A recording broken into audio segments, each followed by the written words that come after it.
Horn. There we are. We're ready to rock and roll.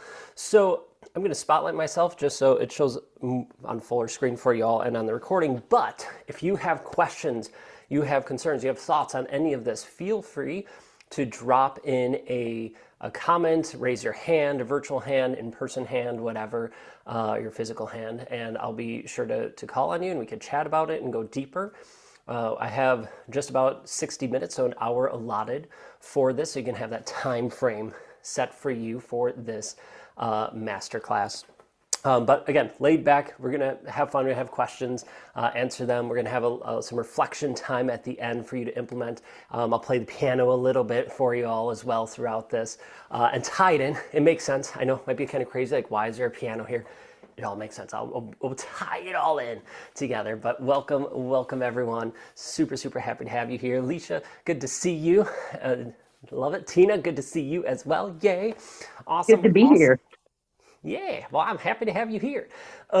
Okay, so before we get started, I'm going to make sure I drop in the comments or in the chat our handout. So I created this handout to help guide you through this masterclass. You can feel free to download it, open it, print it off, save it, whatever you want. Whatever works best for you works for me. So you have that for you. And if you have a piece of paper, journal, whatever you want to write with too, that works just as well. Okay, so this masterclass is all about recognizing, so spotting those energy suckers in your life, those energy vampires as I like to call them, and teach you and give you some tools and strategies to overcome them. Now this is the first level of our 4-level system for mastering your energy sovereignty. It's recognizing those energy vampires, those energy drains, energy suckers, whatever you choose to call them, and starting to vanquish them so you can get to the second level, which is creating a positive, abundant mindset. And the level after that is alignment and finding that inner peace. And the 4th level is shining bright, radiating your light. And so we have a whole system to help you along that way. Now, I don't know about you. I've been on master classes and workshops where they say, all right, we're going to tell you all these things and teach you this. And they don't actually do it, right? They just try selling you the answers instead. I see Alicia going, yeah, I've been part of those. Yeah, same here. I hate those things. I hate it. I'm not going to do that for you because I value your time, my time and energy as well. And so we're not going to do it. But what I will tell you is that this is the first step of a bigger journey, right? We have this Energy Sovereignty Bootcamp. There's 6 sessions. It's 4 weeks long. Beverly's in it right now, going through it. And I teach you the whole structure. So you have a step-by-step structure to mastering your energy sovereignty, to shining bright. This is the first step. We get you started in this masterclass. So you will learn the categories, you will learn the strategies, all that good stuff. So you have some takeaways. And if you choose, you can come join us in the bootcamp, only if it aligns. If it doesn't, that's cool too. All right, hopefully you get some value. So I just like being upfront, honest with it if you want, because I'm a person who likes to look and read through things. I'm going to share the link to the bootcamp in the chat, so you can pull it up if you want or not. That's up to you. And I'll talk about it again. Might drop a little bit throughout and then at the end, but that's it. So now that I got all that out of the way, just lay all the cards on the table. Let's have some fun. Hey, Jeff, look at you styling it up. Welcome. Yay, great to have you. All right, so let's talk about energy. Everything is energy. Everything. Whether from your thoughts that you think to the coffee I'm drinking. Hold on. Oh, so good. To everything, right? This piano, even the physical piano itself is energy. Energy is made up of vibrations, just like music is. See, I told you I'd tie in the piano. Can you hear the piano? Give me a thumbs up if you can hear it. Okay, I have the settings right. That's good. Well, I did this once. I didn't have the settings right. It was really sad till someone says, I can't hear you. Anyway. Do you offer lessons? I used to offer lessons. I don't anymore, but you never know. So let's say everything's going well and it sounds all pretty. Yay, it's all pretty. And you're like, oh, this is fun. I'm just going through. And then this energy vampire, this energy drain comes by. And it goes from this to... all of a sudden it gets all like minery and kind of not bad, but rough. And then more stuff happens, and then it just gets to be like from here to here, and and then more and more stuff happens, and then you just, or if you're like me when I hit my rock bottom, it's just hell. It's just, all right, it's just whatever. See, I have fun. I tie it in the piano. Everything's a vibration. When these energy vampires are draining you, it's lowering your cup, taking the energy from your cup that you have and the availability to pour into others. It takes it away. My goal and my hope and dream is to help people realize they have that cup, recognize these energy vampires, heal their cup, pull out the straws that the energy vampires have, and be able to not only pour into your cup so it's between 0 and 100, no. Let's get your cup to 110% of energy so that you're always giving from that excess, right? It's always flowing over. So for energy vampires, there are 3 overall categories, sections of energy vampires, and then there's subcategories for each of them, right? Equaling 17, 18, I lost count, of how many energy vampires. So the first category that you'll see is people, and you'll see this on that handout too. So it's people as energy vampires. These are external, personal, and there's 9 categories, at least 9 categories that I've identified as people as energy vampires. When we think energy vampires, energy drains in our life, well, energy vampires in particular, we think of a person because we think of Dracula and vampires and all that good stuff. Cool. There are a lot of energy vampires as people. There's also a lot of other things. But let's focus down on people. These 9 categories are this. Now, sometimes they're super easy to spot. Sometimes they're sneaky little buggers and you can't see them, right? They're sneaky. You don't see them. You don't recognize them right away. Other times, you're that energy vampire. I know. I'm going to be mean, right? What, we have 10 minutes in, not even 10 minutes into this. I'm already saying you're an energy vampire. Spencer, don't do it that way. Don't say it that way. I'm sorry. We are all energy vampires at some point. Energy vampires to other people, energy vampires for ourselves. The key thing is to be aware of it, recognize it, and then decide to change or do something about it. So these 9 categories are this. The first one is the victim energy vampire. The victim constantly seeks sympathy. They're always needing sympathy. They're always in a crisis. There's always something going on. They're in the victim mindset. They're always trying to draw in more people's energy. Second category is the criticizer. The person who's always pointing out your flaws or offering you unwanted advice, right? The criticizers in your life. And I know I can think of a couple people in my life. And I'll share this. As I'm sharing this, if there's a person that comes to mind, write it down. Write down the person's name. Not going to blame them or anything. Just recognize, be aware. So victim, criticizer. Third one, the dramatizer. The person who makes everything into a drama show.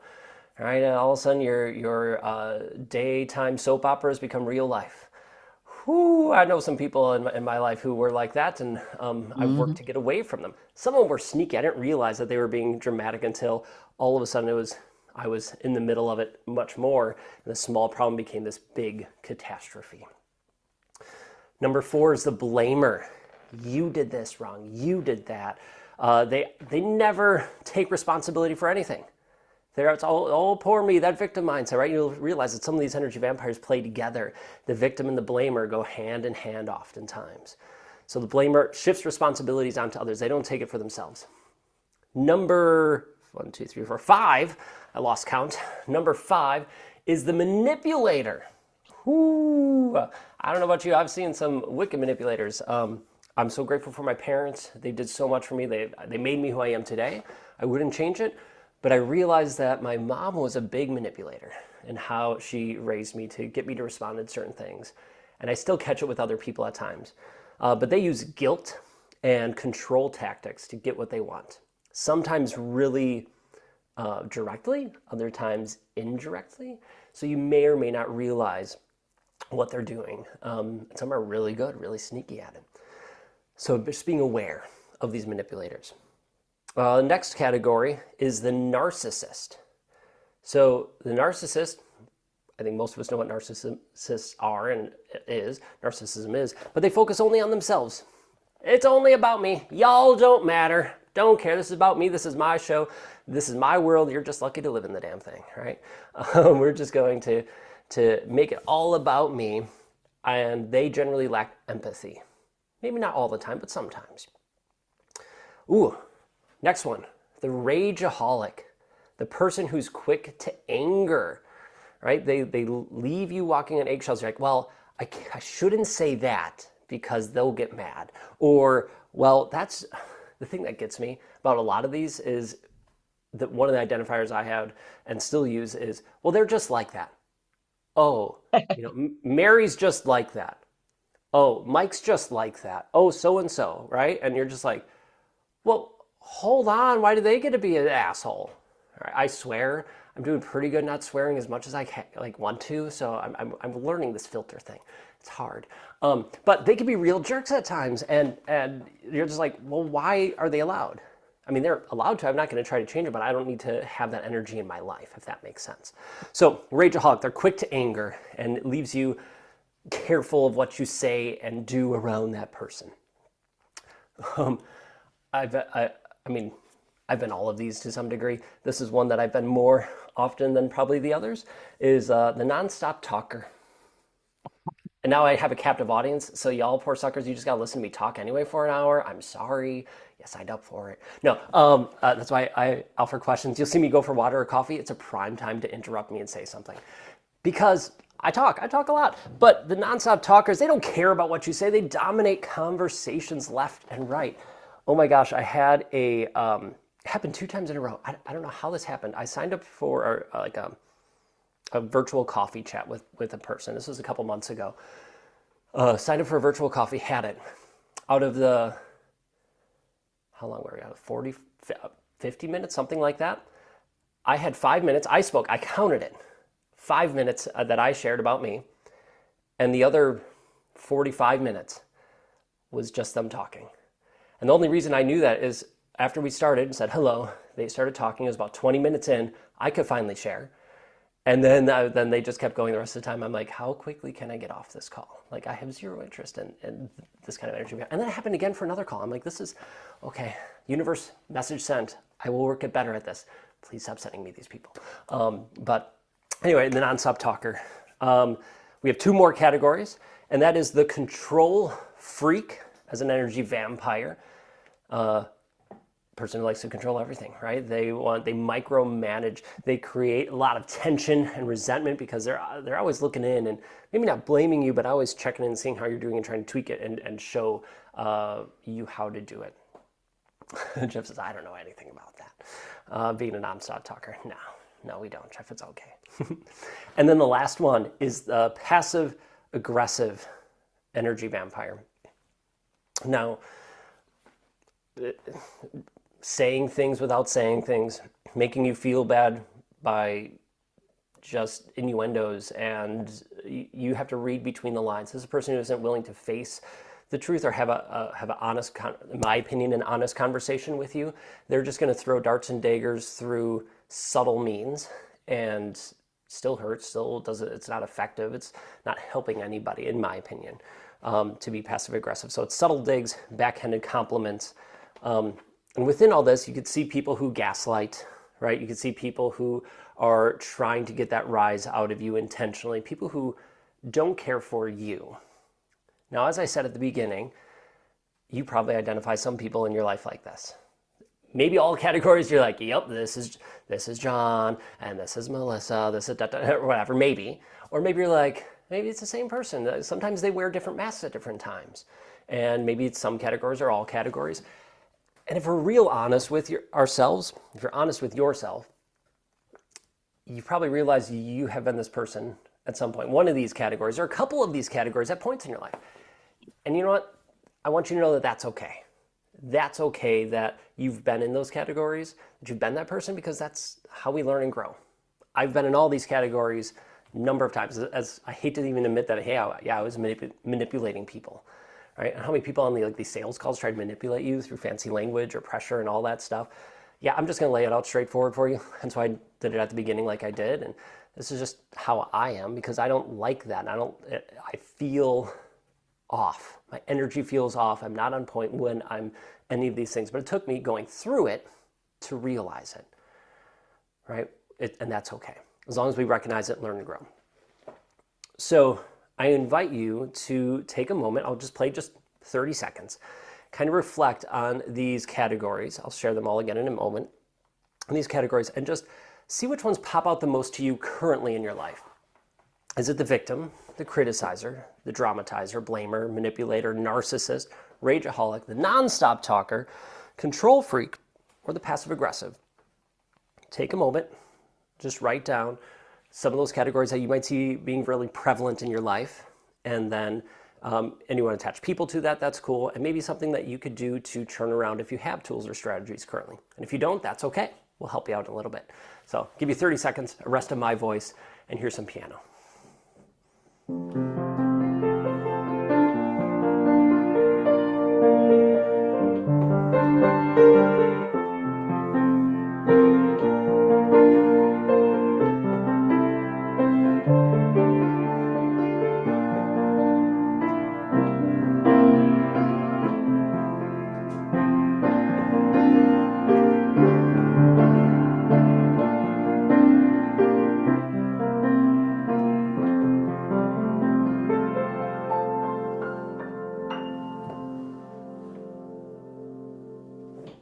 It's hard when you have been taught the tactics as Jeff.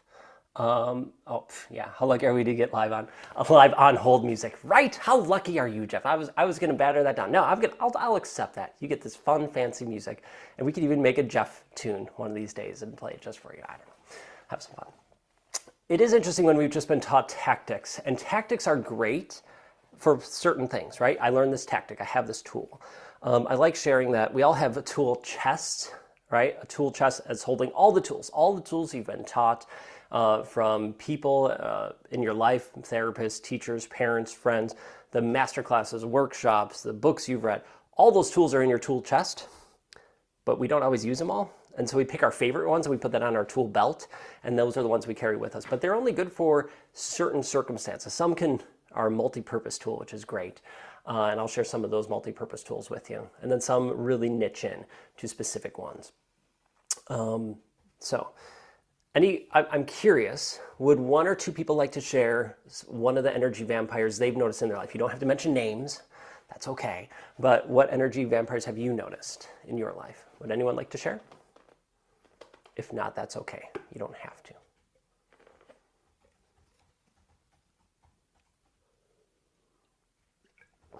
That's okay. Hey Spencer, I'm gonna step in here if you don't mind. Can you hear me?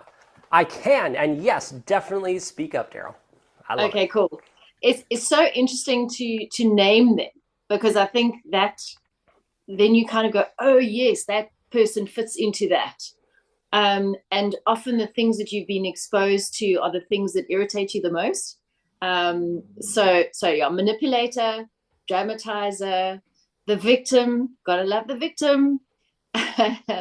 And yeah, a little bit of narcissist people as well. But if I'm honest, I recognize myself in some of these as well. So a little bit of red faced here, but yeah, I can relate.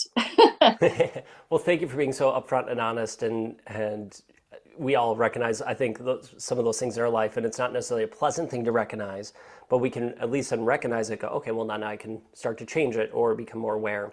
And you're 100% right. The things we've grown up with or we've seen or been participated in or have participated in before, whether by choice or not, we recognize, right? So for me, I recognize, because I was raised with a lot of guilt and shame, manipulation, things like that. I will catch on to that pretty fast now. If someone's trying to guilt me into anything or guilt anybody else into it or shame-based something, I'm really quick to point that out. Not to judge them, but to realize, whoa, hold on, this is happening. Cool, is that working for them? Okay. But I'm not going to let that in my life. So again, using that as an awareness tactic and tool. Love it. Jeff, were you going to mention something? You unmuted as well, or are you good? Yeah, definitely. I definitely see a lot of manipulators. Um, I deal with a lot of salespeople, so it's such a ingrained thing with a lot of them. Guilt. Mm-hmm.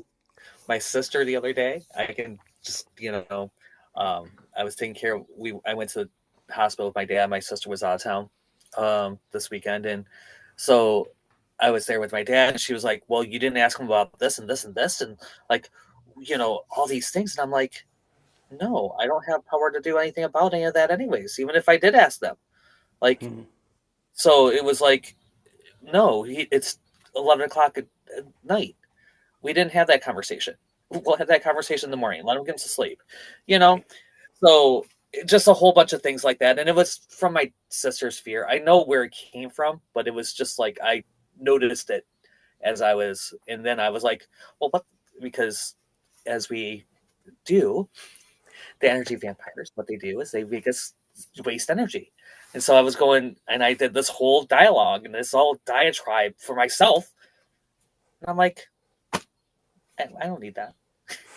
I don't need I that. recognize this. I don't need that. Let's place it over here. And recognizing when other people, like your sister, family, or especially family, they've known you so Yeah. long, and they know a lot of stuff, like siblings, they know a lot of stuff when you were growing up, good, bad, whatever, that all of a sudden now they have more ammunition against you, and you just have to make sure I say make sure of it, I don't mean in a guilty way, to recognize like, oh, I have these things, let me heal and grow from that so that they don't affect you as much, if that makes sense. I love it. Thank you. Thank you so much for sharing, Jeff, and just being here. I appreciate you. Thank you. Oh my gosh.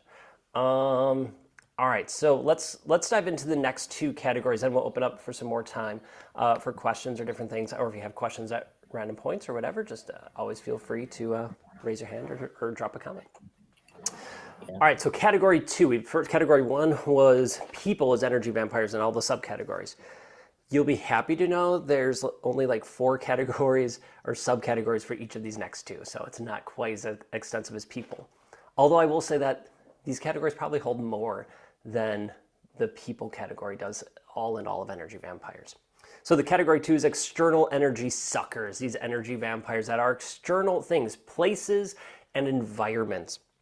Right? Because sometimes these energy vampires are not people. We think of energy vampires as people, but if we shift the language to energy suckers, energy drains, at least for me, it opens up my mind a little bit more to be like, oh, maybe it's not just people, because it is places, it is environments, it's things around us.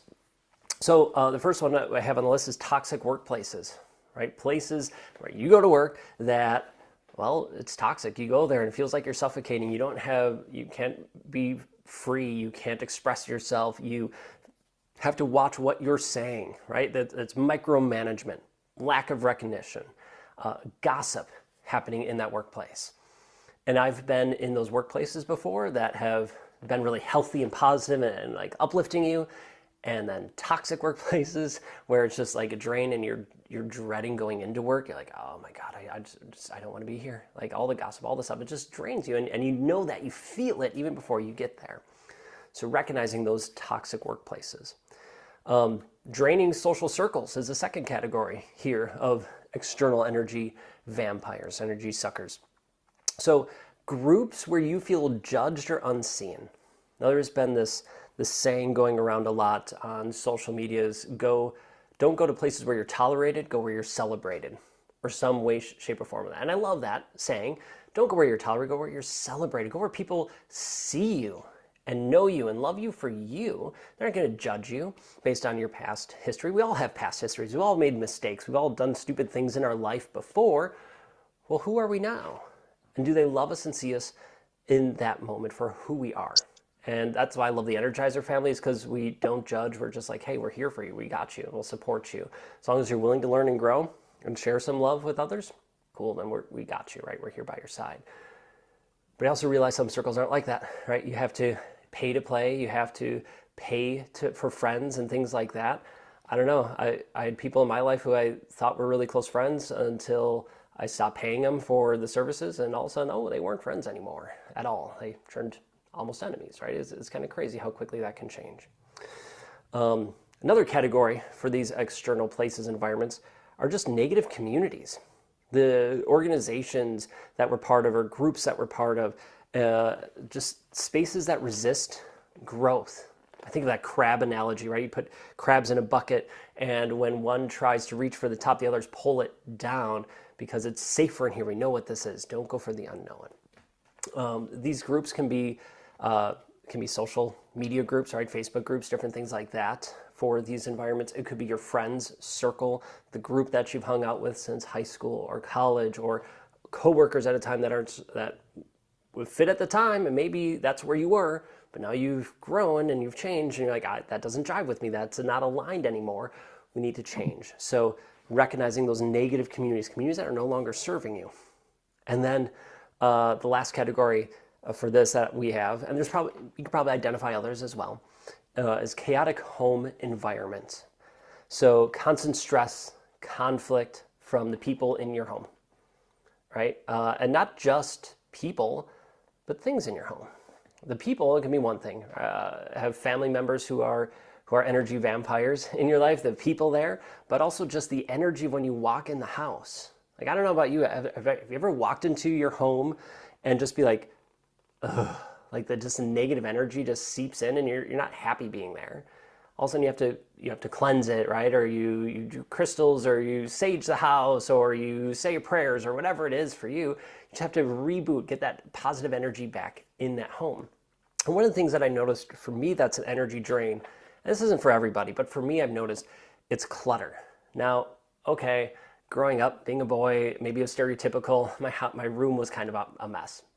Okay, it was a total pit at points, total pit. Like, there's pathways, right? At least I had that. And my parents yelled at me and I cleaned it up and all that. And I got better over the years. And now it's relatively clean. Well, with my wife, we keep the house really neat and tidy, and we have a cat that eats everything, so we have to keep it neat and tidy.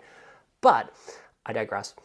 In our office, where I'm not right now, but where you usually see these videos if you watch them or other things, I'm in my office, and that has a door. Cats aren't allowed in there because it's kind of our catch-all room. When we host events or things are happening, we put stuff in there to keep it safe from the cat from eating it, and it just accumulates stuff. And then every couple weeks or so, we go through and put it away. And I remember this one day, I was trying to work. I was just so distracted. I couldn't focus. I just felt off. And it happened for a couple days in a row. I'm like, what's going on? And I'm like, you know what? I'm sick of walking in here. It's just a drain, seeing all the stuff everywhere on the desk, on the floor, whatever. I'm just going to clean it up, spend, I don't know, a half hour it was. Katie and I went in and just clean the space up. Holy cow. It was so refreshing walking in there. Then when it was all clean, I'm like, I have a new energy. Like, I'm enjoying walking in here. I could be more productive. And I was. Literally that next day, I was more productive than it was the last 2-3 days because we cleaned up the clutter. So for me, clutter is an energy vampire. Maybe not a lot of it, like a little bit here or there, that's cool. But when it was getting to be overwhelming for me, it was too much. So cleaning that up, recognizing what are those things in your life that are draining you. Energy vampires, it's a fun term, but when it comes to these things they're energy vampires, but harder to identify. If we say energy drains, it might be a little bit easier to label it. So what are the things that are draining your energy in your life? The places, environments, things, the external things that are draining your energy. I'll share this one story, then I'll give you 30 seconds or so to contemplate, write down. The story is one of our energizers. She's a Christian, goes to church. She went to church before the pandemic, and she loved the church. They found it, had her kids, grew up in the church, all that stuff. And then a couple years before the pandemic, she said it was just starting to feel like a chore going to church every Sunday. She didn't really want to go, but she kept going because that's what she's supposed to do. And so she went, trucked on, and kept going. Wasn't really enjoying it, wasn't getting a lot out of it. Then the pandemic happened, and we'll go to virtual church. Okay, great. So she didn't go to the physical church because she couldn't. And then she's like, all right, she started other things and attended other virtual churches, kind of see what worked for her. And then when she felt comfortable to go back out to physical places for churches when they were open, she's like, I don't want to go back there. It wasn't serving me, it wasn't helping me, after she's really started to work on herself and her mindset. And so she started to look for other churches and, go a Sunday here, see which ones work and resonate for her. And she did, and she found one that really resonated. And she came to one of our calls and shared that, I found this church and it's exactly what I needed. Like, I'm excited to go there. I'm energized going there. I'm getting stuff from the sermons and the people there. I feel welcome. Before, I felt tolerated and like I was just there to check a box. Here, I feel like I'm being fulfilled. And it's so, to me, energizing to hear that. Now, I don't care what religious background, if you have a religious background, and I don't care what you believe, that's cool, right? Doesn't matter. wherever you fall on that spectrum, it's cool with me. What I love is she realized that wasn't aligned with her, and then she found something that was aligned. And so to find this alignment, you need to know what what's your purpose, right? Or at least have an idea of what your purpose is, where to go with that. What's your vision? What are your priorities? What are the things that matter to you, your values? We cover all that stuff in the boot camp to get really crystal clear on that to go forward. But if you can have that North Star, well, then finding the alignment of, oh, this person, these things, makes it easier because now you have a compass to guide you along that journey. So for her, she found that group that didn't serve, but now she found one that does. So I'll give you about 30 more seconds, or 30 seconds. I'll play a little bit while you're on hold writing, as Jeff put it. And just write down, what are some of the energy suckers you've noticed that are places, environments, external things, not people, but just external things. So take a moment and reflect on writing those down.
Jeff says, "Set with up." I know, Jeff. I'm just having fun. I know you can handle the teasing, so it's all good. And you get a little Mendelssohn music here. Like, how cool is that? Nice not to just play random stuff. Just play some Mendelssohn. All right. So the second category is external things. The first category is external, but people, and the subcategories of all of them, all the ones that we listed. And then category 2 is external, but not people, places, things, organizations, places, things like that. We'll come back to that. I would love to hear what some of those things are for you. Actually, you know what? How about this? Drop one of them in the comments. If you feel comfortable, drop one of those things that's in the comments. You could say friend group or social media or church. I don't care, whatever. Drop it in the comments and share with us what's one of those things that's Slack, right? I have this love-hate relationship with Slack, as in I don't care for it. Toxic workplaces, totally Sabina, right? And we talked about that earlier, right? When you hopped on, right? People who don't get you or understand you. It's so nice to be surrounded by people who know and understand and encourage you that way. I love it. Yeah, feel free to drop in some of those for you all. And even if it's the same thing as others, that's cool. Feel free to drop it in. And we'll move on to the third category of these energy suckers, these energy vampires in our life. Now, the other ones were external, but now we're going to turn internal.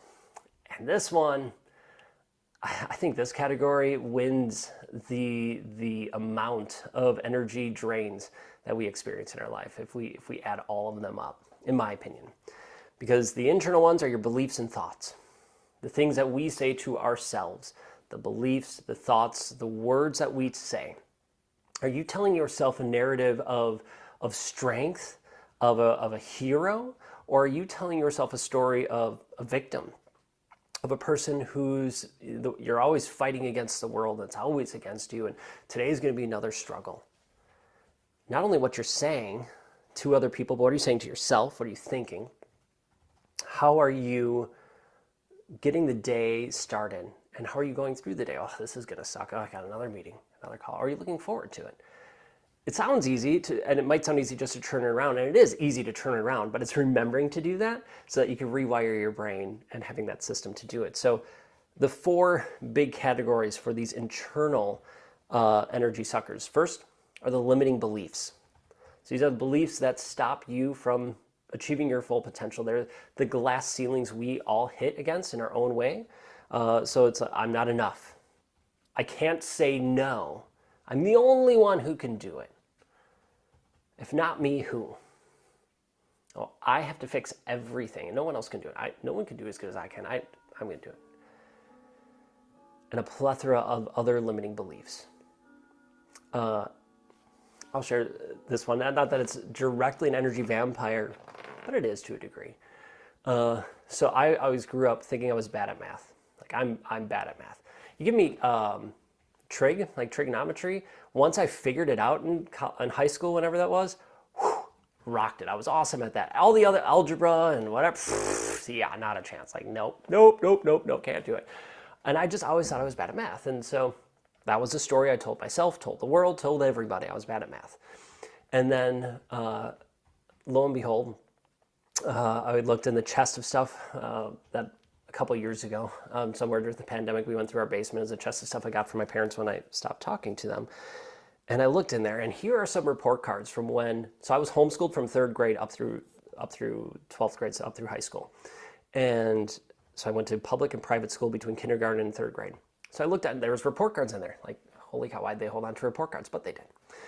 And I look, want to take a guess on what one of my best subjects was in school? Math. Now, admittedly, it was kindergarten through 3rd grade math, but still at that time, that was one of my best subjects was math. Why am I telling myself I'm bad at math? Well, because that's what my mom said all the time. She was bad at math. She was bad at math. And then that became, I'm bad at math. Probably from being homeschooled and her teaching us, guiding us through the lessons and all that stuff.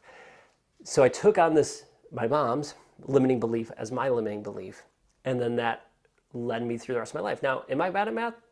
I'm probably behind what some other people can do just because I've had that limiting belief and story. But now that I recognize it, I could change it. So I work really hard now, because it's a habit, to say, oh, I'm bad at math. Oh no, I'm getting better with it. And how many times we have other limiting beliefs? Oh, I'll never get that job. I'll never get that job. Or, oh, that's too tough for me. I can't do that, right? Only men can do it. Only women can do it. Screw that. Like, just what are the limiting beliefs for you? Recognize them, and how can we turn it around? Second category, in the subcategory, category 3, is negative self-talk. We all have that harsh inner critic.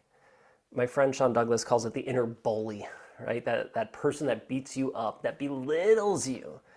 You're stupid, you're dumb, they overthink everything. They're the thing a person that lives in our brain.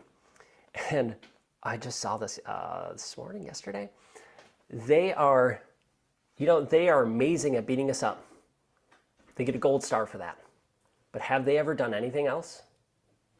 No. They just do that. They're really good at that one thing, at beating you up. They don't applaud you. They're not their inner cheerleader. So why not develop an inner cheerleader, a person who's cheering you on, supporting you and encouraging you, as opposed to having this energy vampire, this negative self-talk, this inner critic, bully, whatever you want to call it. That's just saying, you did this wrong, you do this wrong. You know what the worst part is about these inner critics? Worse than your family? They know all of your deepest, darkest secrets. You can't get away with anything, right? Like, because it knows all the little ins and outs, and it knows how to push the right buttons at the right time. Good news is we can shut up that inner critic and tell them to be gone and not affect you as much, but it's a work in progress, right? I've been doing this for years for myself, as in, what year is it now? So probably 9 years I've been working on this, and I've gotten a ton better, but there's still moments when it catches me, right? And I still need some people, Katie's one of them, who will call me on it and be like, well, Spencer, calm that inner critic, right? Turn it around, and in a nice, loving way. She doesn't do it quite that direct. She does it more in a loving way than me just yelling at myself, shut up, you're done. Let's look at the positives. But having some people in your life to help redirect you is huge. All right, next subcategory, unrealistic expectations.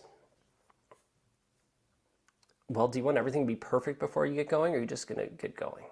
Right? Perfectionism will stop you from doing pretty much anything you want to do, because nothing is going to be perfect. I'm sorry.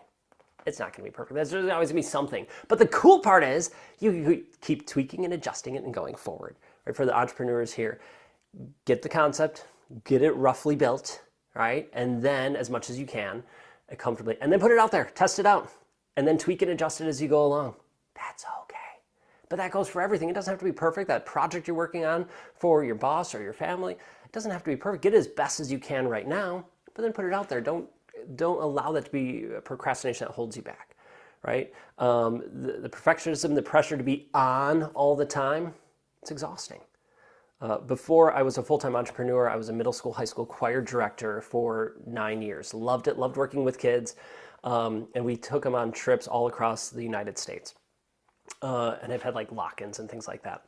Well, when I had the lock-ins or I'm taking them on trips, I had to be on 24/7, 24 hours a day, however long the trip was. Had to be on point, right? So the kids come to me with a question. Oh, I had to be Mr. Jones. When they go to bed, check the doors. I had to be Mr. Jones. Maybe when I got to sleep for like the 4 or 5 hours between checking things, I could not be on. But all the other times I needed to be on, and it's exhausting. That next day, the end of the trip, I was wiped because I had to be on the whole time. How many of us live our life like that, where we have to be on all the time? We have to be on, and then we just collapse when it's the weekend. Maybe not physically, but mentally, emotionally. So it's just like, yeah, I get it, right? There's sometimes I just melt into the couch. You're like, I'm good. I just want to veg. Just let me turn on a TV show and just watch. And that's okay. It's okay to do it. It's okay to feel that way as long as you recognize it. But what's that coming from? Is it energy vampire? Is it from you feeling like you need to be on all the time? Or is it a choice? Like we host an energy recharge event. It's a 1-day, 7-hour workshop. I love it. It's amazing. It's one of my favorite in-person events that we do, but I need to be on for it. Afterwards, we go out to dinner. Great. I'm still pretty good. It's kind of riding that high for a moment. And then that night, I'm just like, I'm done. Like, I'm spent. We had one in New York a couple months ago, and Katie and I were talking like, well, do we want to go see a show on Broadway or something afterwards? And I'm like, I'll probably be asleep. Like, I don't know how much I can do, just because I need to be on it. But I'm okay with that, right? Because I know where the energy's coming from. Anyway, need to be on all the time. The last category here, I'm talking way too much, but the last category is the heavy labels. The labels we give ourselves, the stories we tell ourselves about who we are. I'm the one responsible for. I have to be the perfect son, daughter, wife, friend,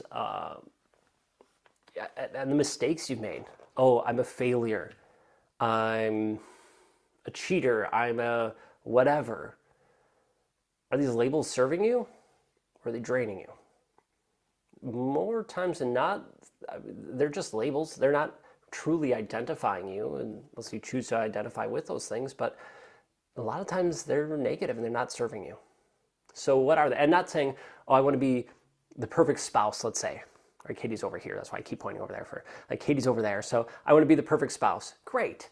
I could be the perfect spouse as best as I can. But what weight does that give me? Say I want to be the perfect spouse, right? Or that I have these spousal duties.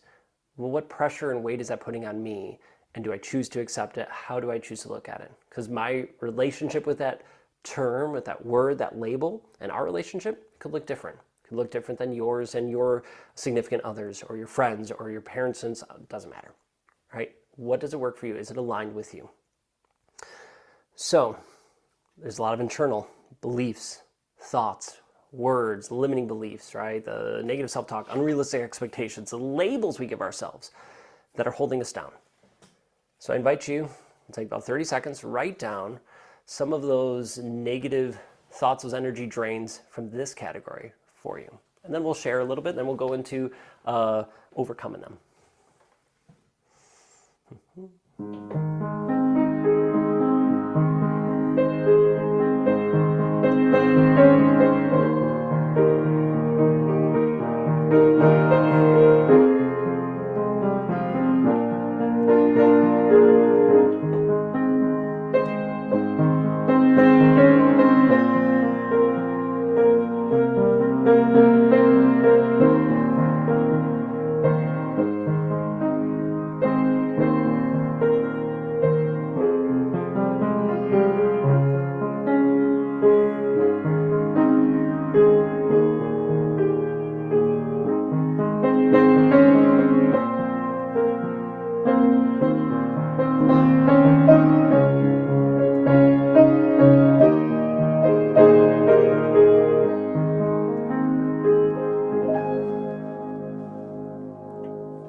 So, as I get a sip of coffee, would anybody like to share one of their energy drains, energy suckers from this category, the internal ones? No judgment. No, Sabita says, I have to admit all of them, right? I totally get that. Totally get that. I've experienced all of these in our lives, and some were really prevalent. A lot aren't now because I've done a lot of work, but there's still some, right? It's a journey. I don't care how far we've gone on this journey. There's still going to be some energy vampires, some energy drains in our life.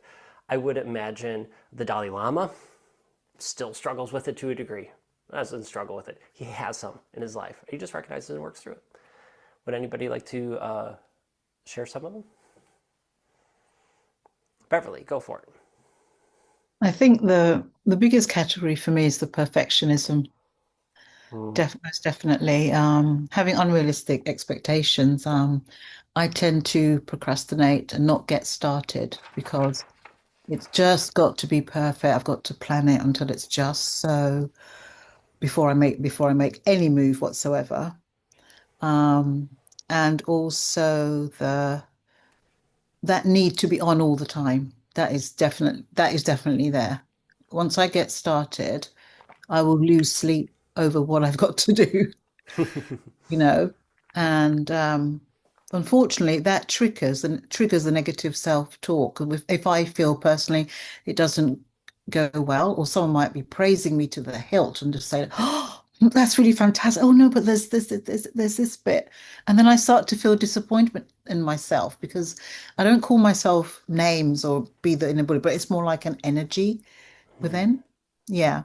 So the unrealistic expectation that really triggers that disappointment, an inner disappointment. Yeah.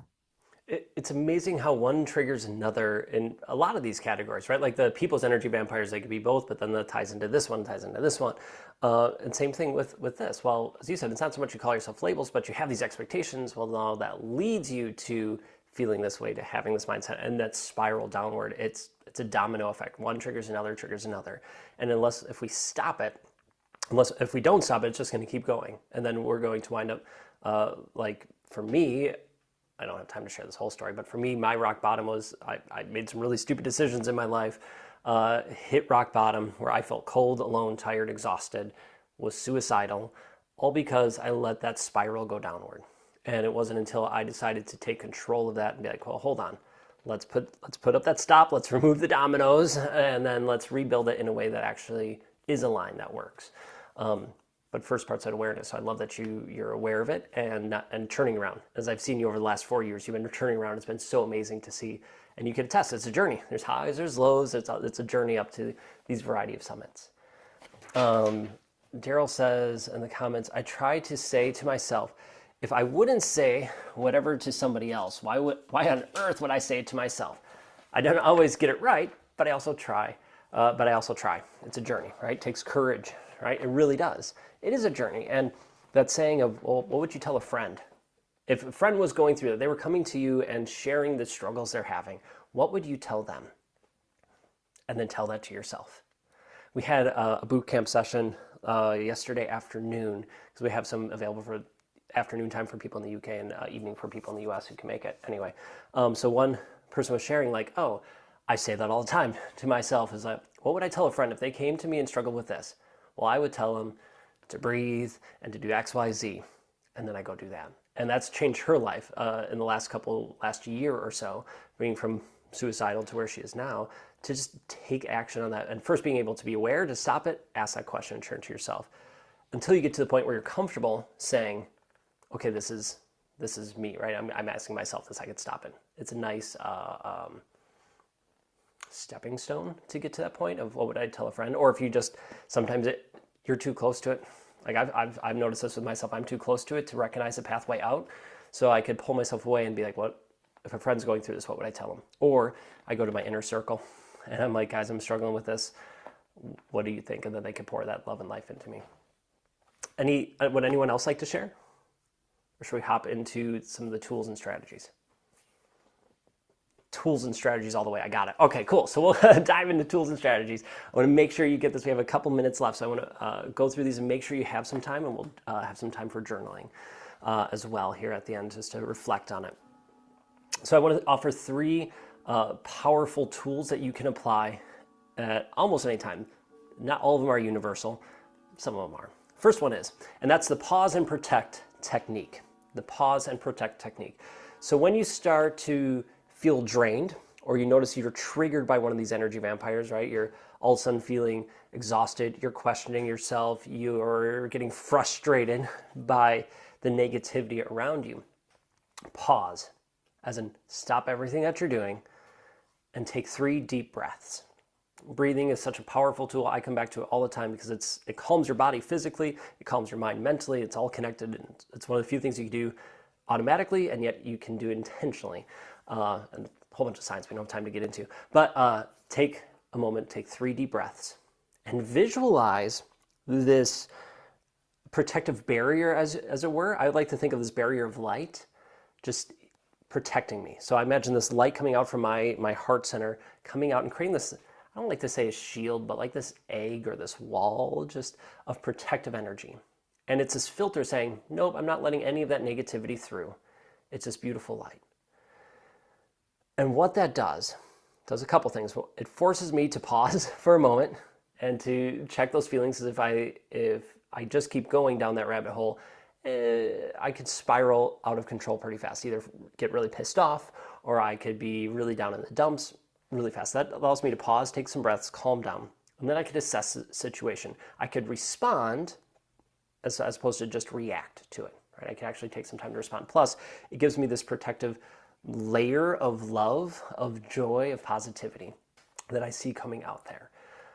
So that's one, the pause and protect technique. Pause, breathe, visualize that, and then respond as you see fit. Easier said than done when you're triggered, and it might feel weird because you just want to respond. Like if someone says a quick, I don't know, they jab you really quick, they say something rude or insensitive, and you just want to, if you're good at like spitting that venom back out at them, like, you know, I've done before, it's really hard then, because you're like, hold on, okay. And usually by the 3rd breath, you're like, what the hell was I going to say? Or, okay, let's let that go. Let's be a little nicer. One of our cornerstones as energizers is respond with love. How can I respond with love? Sometimes that's biting my tongue and not saying a damn thing. Anyway. All right, so tool 1, the pause and protect. Second one, have a barrier with compassion. Boundaries with compassion. Set boundaries for yourself. Boundaries are for you, not for the other person. They're there to protect you in your cup. So simple phrases that you can say or do is no, full sentence, no, period. That's it. You don't need anything more. You can say, I'm not able to do that right now. If you need to buy time, let me get back to you. I've used all of these to just give myself a little bit of time before I respond. And remember that boundaries protect your energy and the relationships with others. And sometimes those boundaries, it's a hard cutoff. For me and my parents, it's a hard cutoff, right? I don't talk to them. I don't see them. I haven't seen them for 18 years. So that was right for me. May or may not be right for you. But there's boundaries with other boundaries. For some people who are energy vampires who I can't just cut out of my life, it's like, I'll time limit. My boundaries, I'll be there for an hour. Cool, right? Or I'm there talking and they're just going negative. I might try spinning things positive or helping or changing topics. It doesn't work. Some people will just abruptly end the conversation and leave. I don't do that. I'm the person who's like, okay, I'll finish it nicely, and then I'll literally get up from the table and go somewhere else into another room. I'll go out for a walk. I'll do something else just to get out of that environment in a nice way. But set boundaries, and boundaries that align with you. They're not always comfortable to do, but you can still set boundaries, and you can do it compassionately, right? You don't have to be a total a-hole to set your boundaries. If you need help with that, let me know. We're here to help and support you and help you build those boundaries and keep them firm. Some of the stuff that we teach in the boot camp. The third tool is the energy reclamation ritual. You just get to reclaim your energy. Like, how cool would that be?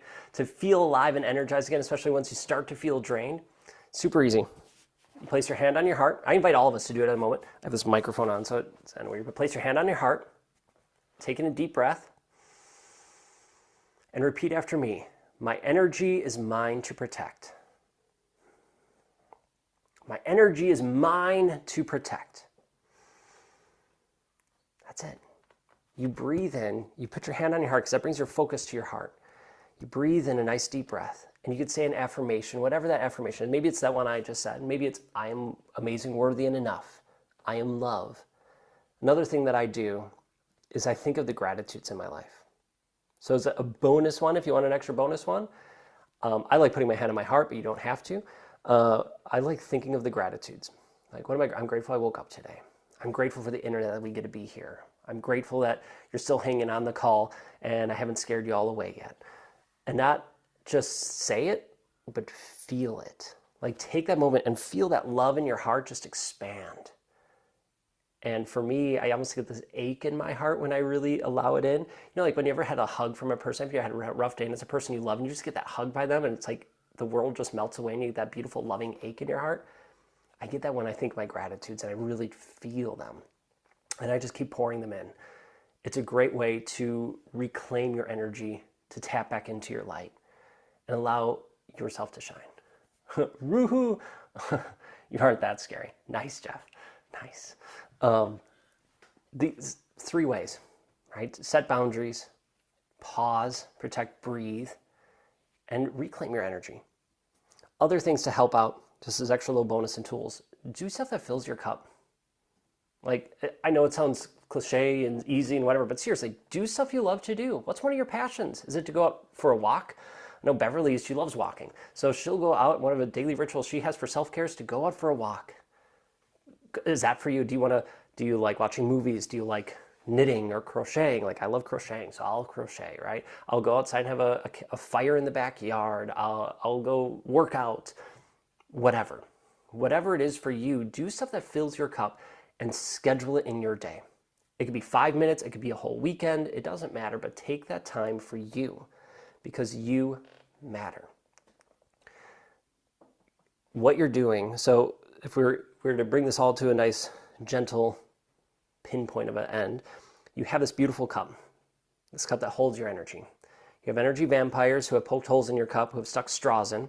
Hopefully now, over this masterclass, you've become aware of some of those energy vampires, or a lot of them, because now you have that light, you're shining it on those energy drains, and once you know the names of them, they lose their power, they'll lose a lot of their power.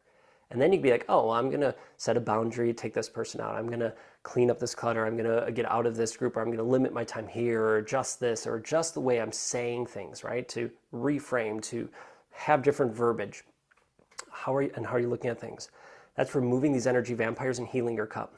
And then the tools to recharge, to reclaim your energy, that's pouring back into your cup. That's pouring some of it into your cup. Make sure that you know what else is pouring into your cup, that it's not toxic, that it is serving you and helping you and aligned with who you are and who you want to be. So I'm going to play a little bit here, let you journal.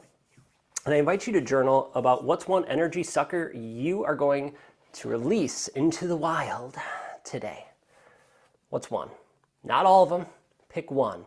And how are you going to do it? What action are you going to take to protect you, your light? It could be as simple as I'm just breathing. It could be something as big as I'm not going to hang out with that person anymore, right? It's big or small, any size you want it to be. But take some time to reflect.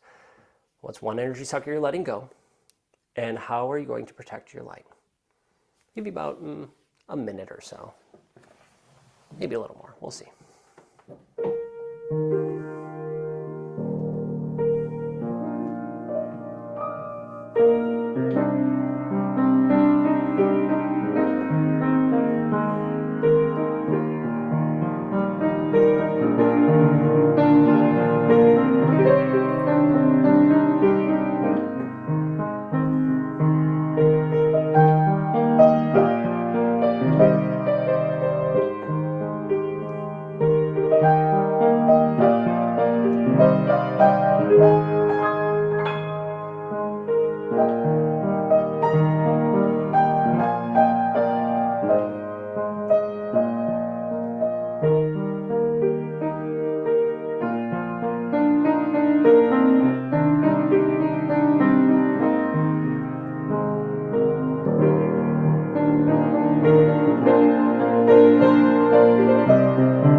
have the power to get rid of these energy vampires in your life. You don't need to have these energy drains, these energy suckers ripping away your life, your light anymore. You can let them go. You can reclaim your light and you can shine bright. I promise you can do that. And I hope that you've learned some energy vampires in this masterclass, about a lot of them.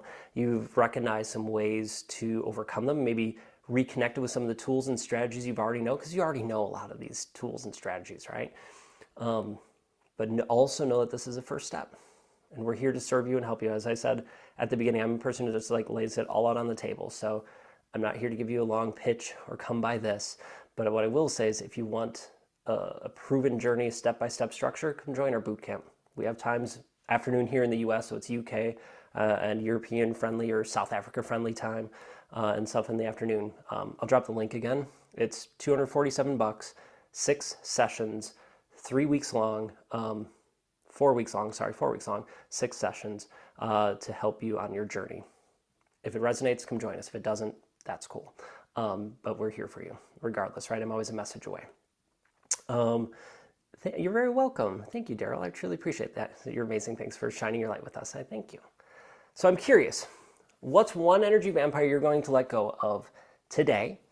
And what is an action you're going to take to shine your light or protect your light? Would anyone like to share? There's no pressure, but you're all welcome to. It'd be really awkward if no one does it. I mean, I could share what one is. Anyone like to share?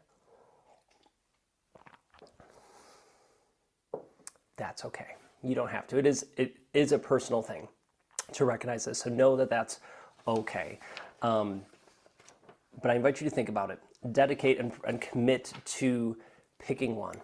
For me, I'm going to keep picking the one that is reframing that negative thought. That negative thought, that limiting belief for me of I'm not worthy, I'm not enough, that I feel like I need to prove myself. So for me, I reframe that and I rework it by saying, nope, I am amazing, worthy, and enough, just the way I am. You've probably heard me say that multiple times if you follow me on social media, because I say that a lot for my sake, but also for everyone else's, because I feel like we're told the opposite a lot, whether directly or indirectly, and so just hearing it's helpful for me and for my soul, and I just hope I can share that with all of you. Daryl put, lose my unrealistic expectations of myself. Whew, yes, thank you for sharing, Daryl. It's tricky. I love that you recognize, I have these unrealistic expectations. Well, I keep going back and forth with expectations, because if you look at Buddhism, all expectations lead to suffering. And every time I've pulled on the strings of expectations, I've come to the same conclusion. So I'm thinking they're right with it, but I still struggle with it, because expectations can be helpful at times, I think, but unrealistic ones only can make us beat ourselves up because we don't meet them. And practice self-compassion and kindness. Yes, yes, take it. Yes, all of that, yes. You matter. You are truly amazing. You're worthy and you are enough. Anyone have any questions or any things you want to share? Are you feeling good and groovy? Did you take something away from this? You nod, you can put a 1 in there. If you could lie too and just nod your head yes, and then it makes me feel good. And I'll be like, oh yay, look, Katie, we did it, yay. They're shaking their head, yes, Katie. So she's nodding, she's going, yay. Can't hear her because she's over there, but anyway. Well, cool, 100%, thank you. I appreciate it. You are amazing too, Jeff. Thank you so much. So I'll let you all go. Thank you so much for joining me in this masterclass. Please look at that bootcamp, come join us. It would be amazing to have you.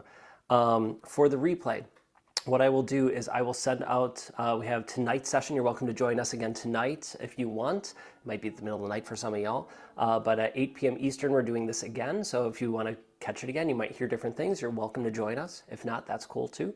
But after that one, I will send out the replay. So somewhere by like 9:30, 10 p.m. Eastern, I will have the replay sent out to you all. It'll be like a YouTube link or something like that. So just so you know what to expect, I will have that, and I'll share stuff about the boot camp too, if that's something you were interested in, missed it here. So thank you, Sabina. I appreciate you. You are amazing. I'm so excited for you to keep on that entrepreneurial journey and surround yourself with people who understand you. Got so much out of this. Thank you, Jeff. I appreciate that. Night, night, all. Night, night to you too. Daryl, it's a late night for you. All right. Thank you so much, everyone. Have a beautiful day. Keep shining bright. you. Thank you. Bye.